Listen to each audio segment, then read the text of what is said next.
Welcome back to Kasi Game Changers Tell It All. We've been catching up and it's quite hyped up here. It's quite hyped up. Queen B, I'm gonna have to go back to you, man. I'm gonna have to go back to you because what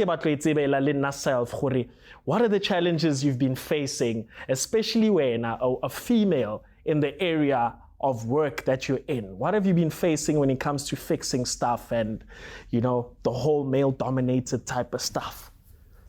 Yo, that has been quite a tough journey.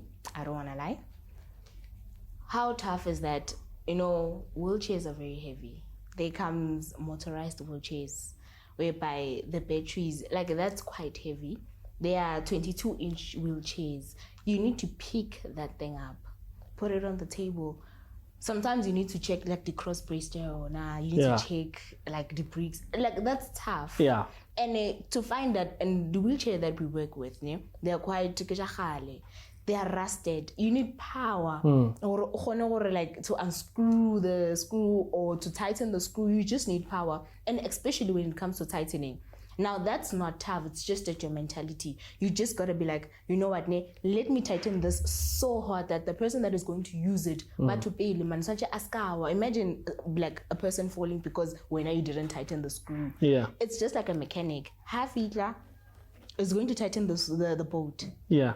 And you can make sure even if you go like 180, just don't die. Usash. Exactly. Yeah. So that's what it's all about. That's all about. Not dying, of course. Exactly. Not falling. Not falling. Because we need the people that are disabled to try move. And like, you move. know, that's how there's a saying that they always say is that a person that is disabled is not actually disabled. They actually move. Yeah. With that, they move. So, Thank you. Thank you so much for that.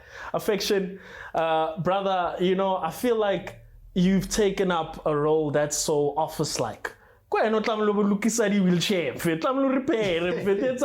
going on, man? What drew you to the whole accounting thing, and what challenges have you been facing there, man? The wheelchair thing, it's not my thing, Khali. It's not my thing. Yeah. So, I grew up like loving Yama numbers, yeah. So that's why I discovered accounting. More around grade 9. Yeah. Yeah, grade 9, man. Obviously, history lesson here, guys. He's going back here. Yes. Yeah. So Lapa is course I'm mostly 80 something. Yeah. That's why I discovered obviously future it must be based on accounting. Yeah. So for now, okay, my challenges I do have. Because the thing is, basically, you have to analyze in the business. So obviously, it's difference obviously between the theory and the practical. So our challenges at the moment. You would see whatever transaction that you will do, you must make sure you would say I will shoot this email even a cent. It's a lot. Yeah. So when you talk as you short this imali abantu. Sure. I never. Pilu, I think you would know a thing or two about that.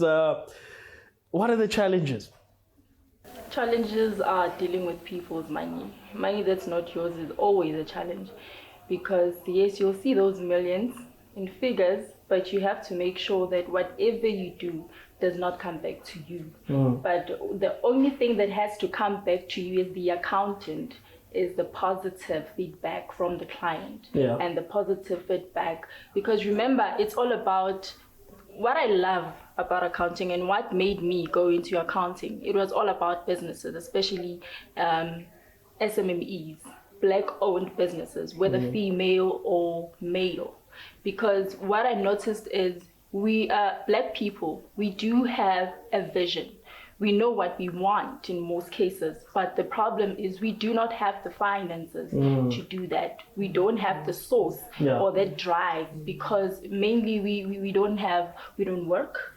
You don't have money to go and study what you want to study. I can start a business, but without proper financial control and management, it's still going to go down the drain eventually. Maggie, I feel like you want to say more on this, because Gukla, I hear some yeses here. What would you like to add on to what Bilu's saying? No, actually what she's saying reminds me of my own life. Like, I was also studying business, BCom accounting, but I couldn't finish it due to financial constraints, as she's explained here. So starting a business, if you come from, I don't want to say an impoverished background but it's not necessarily for females only. But if you don't have a financial muscle to fund your own business, to have your own capital, it becomes very difficult. Because I did try to start some businesses, back in the day. Yes, but then I couldn't go forward with them due to financial constraints. I tried to look for funding, but it didn't become successful. Guys, we'll see you after the break. We're about to just take a little breather. We'll be back. Gussie Game Changers, we're still here, baby.